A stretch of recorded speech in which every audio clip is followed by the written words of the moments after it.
Latinus y de Loret, que te tiene como blanco por los privilegios obtenidos en el régimen. Por cierto, Latinus no se encarga de desmentir a Santiago Tajada, que se la pasó mintiendo en el debate, ¿no? El debate chilango. Y bueno, dos temas ahí que te dejo sobre la mesa de pechito, así para meter gol, mi querido Fisgón. Rápidamente, dos cosas. Primero, sí me gustaría tocar el tema de Dolly Esteves, porque una de las cosas que dice Dolly Esteves que es increíble es que los ciudadanos mexicanos que protestaron frente al New York Times están haciendo un acto de injerencismo, o que yo a través de Alina los estaríamos empujando a hacer un acto de injerencismo. Eso primero lo tendría que probar, lo tendría que documentar bien que nosotros estamos detrás de eso, que no es así. Ellos lo hicieron, entiendo yo, por su propia determinación. Pero fíjate, el solo concepto de que un grupo de ciudadanos puede estar practicando injerencismo contra un imperio es verdaderamente ridículo. Es propio del universo del mundo al revés. Es como si tú dijeras que existe el racismo a la inversa. Es como si tú dijeras que las críticas al machismo son sexismo. Del mismo modo, tampoco se puede decir que denunciar los actos intervencionistas de una superpotencia sea injerencista. Es básicamente anti-injerencista. En sentido estricto, las protestas contra las guerras de Vietnam, de Afganistán o de Irak, las acciones de repudio contra los golpes militares de América Latina, las acciones de repudio contra los golpes blandos que se practican hoy, no son injerencistas, son anti-injerencistas. Y esto está clarísimo. Y hay que decir que el presidente Obama firmó desde el 2009 una cosa que es la doctrina de guerra irregular. Y bajo la doctrina de guerra irregular, Estados Unidos ha intervenido en decenas de países en las últimas décadas. En el 2010, el Washington Post sacó un artículo diciendo que Obama estaba interviniendo en ese momento, en 2010, bajo la doctrina de guerra irregular en 75 países. Eso decía el Washington Post. ¿Cómo son las guerras? Como una operación típica de guerra irregular es esto que estamos viendo actualmente contra López Obrador. Es esta voluntad, es esta narrativa que quieren implantar de que López Obrador es un narcopresidente, y esto lo quieren implantar, por supuesto, con miras a la elección de junio de este año. Y entonces, ¿quién ha intervenido en esta campaña? Bueno, pues han intervenido ni más ni menos que la DEA, ha intervenido que es la que suelta las primeras, la primera filtración, ¿no? Intervinieron ProPublica, Inside Reporter, la Deutsche Welle, ¿no? En esa misma lógica. Se meten también campañas de bots instigadas desde la ultraderecha a través de Atlas Network, se mete después el New York Times, se mete después, por supuesto, que Nexos a través de Jorgito Castañeda y Héctor Aguilar Camín, se meten después grupos empresariales como la Coparmex, cosa que ya está muy documentada. Entonces, sí se puede afirmar que esta es una campaña de descrédito típica de las guerras de cuarta generación y que, perdón, pero aquí se ve claramente que tiene vínculos, esta campaña tiene vínculos muy claros con sectores del gobierno de Estados Unidos y con grupos de interés de Estados Unidos y con medios de Estados Unidos como el New York Times. Entonces, eso es lo que estamos enfrentando. Entonces, esta campaña lo que busca es sembrar la idea de que la cuarta transformación no implicó ningún cambio, sino que es igual a todo lo demás. Imagínate, y lo que están haciendo es un mecanismo psicológico muy primitivo, que es retomar sus propios vicios, las cosas de las cuales ellos fueron acusados, para proyectarlas en los otros.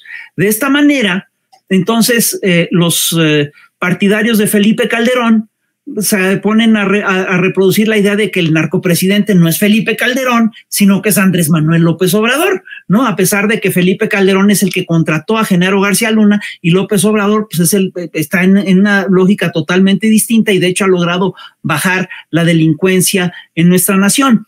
En esa misma lógica, lo que buscan es sembrar la idea de que los periodistas, que son ellos, el tipo de periodismo que ellos practican es el mismo que practican las gentes como tú o como yo, que no nos sumamos a estas campañas de odio y descrédito que ellos empujan. Entonces, en ese sentido, nosotros estaríamos ligados al poder y seríamos unos subsidiarios del poder y somos unos lamebotas del presidencialismo. Perdón, lo que ocurre con nosotros, hasta donde yo puedo ver, es que nosotros siempre hemos apoyado este proyecto, y este proyecto llegó a la presidencia de la República, y este proyecto sigue en peligro por todo este statu quo internacional que tiene vínculos con las grandes oligarquías nacionales, y eso es lo que está en juego. Entonces, fíjate, es muy chistoso porque lo que está haciendo ahorita tanto Ricardo Salinas Pliego como Loret de Mola cuando nos ataca a los del Chamuco es utilizar esta misma lógica. Ricardo Salinas Pliego, sí, es uno de los grandes oligarcas de México que se ha beneficiado, que es muy chistoso porque critica al Estado, nos dice gobiernícolas a todos nosotros, pero si alguien se enriqueció gracias al poder del Estado, ha sido él.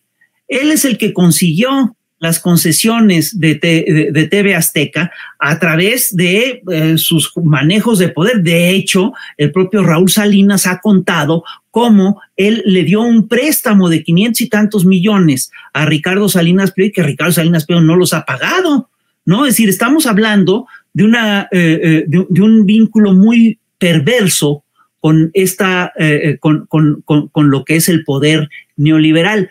También es un hecho que Ricardo, en la era neoliberal, les dejaron de cobrar impuestos a un montón de ultra ricos y querían cobrarles impuestos a los franeleros, pero le perdonaban los impuestos a los megamillonarios de este país, que son en todas las latitudes los que tienen que pagar la mayor cantidad de impuestos. Esto es lógico. Si tú ganas miles de millones, es lógico que pagues más impuestos que quien paga un salario mínimo. No es tan simple como eso. Y lo que sí es un hecho también es que estos señores tipo Loret de Mola, que sí hicieron un negocio extraordinario vendiendo opinión pública en tiempos neoliberales, ¿sí? Hoy quiere decir que todos los periodistas somos absolutamente iguales. Entonces, este señor que recibió miles de millones de pesos de prebendas, de impuestos, y más lo que recibió bajo cuerda, más lo que se ha podido documentar que le han dado municipios, alcaldías, etcétera, más lo del Roberto Madrazo, etcétera, resulta que nos acusa a nosotros los del Chamuco porque de repente la revista tiene contratos de publicidad.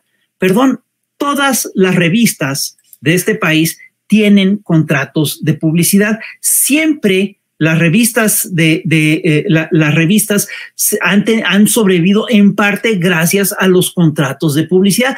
Ahora bien, la acusación que él hace es claramente una proyección, no tiene nada que ver los contratos de publicidad que recibía Letras Libres.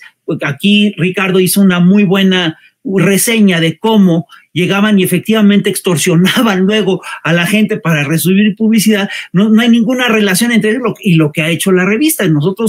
Yo sí quiero ver en qué lugar, fíjate, estamos buscando en qué lugar de la administración pública está nuestra revista en términos de venta de publicidad. No, es decir, ya vamos en el 200 y tanto y no aparecemos.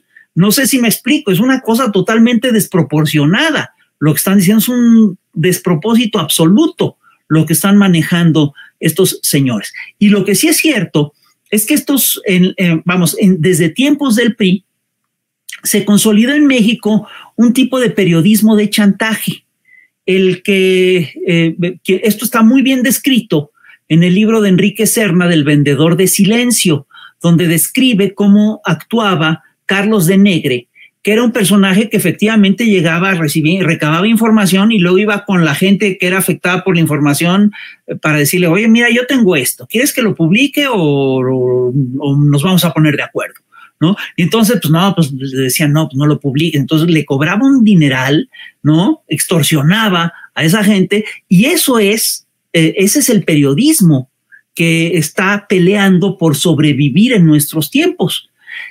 Estos señores, es chistoso porque sí te quieren, por ejemplo, hemos visto toda una serie de campañas, por ejemplo, contra Epigmenio Ibarra, contra Violeta Vázquez Rojas, contra Juan Becerra, diciéndoles, es que ganan tanto, y hacen una cosa que es muy simple, de repente suman lo que cobró Juan en una televisora o en una estación de radio, lo suman, hacen la suma de todo el año y lo presentan como si fuera una cantidad escandalosa. Lo hacen, por supuesto, porque si lo pusieran por mes, pues la cantidad sería muy razonable. En términos de corrupción, los números sí cuentan. No es lo mismo que tú recibas 10 salarios mínimos a que te recibas 10,000 salarios mínimos.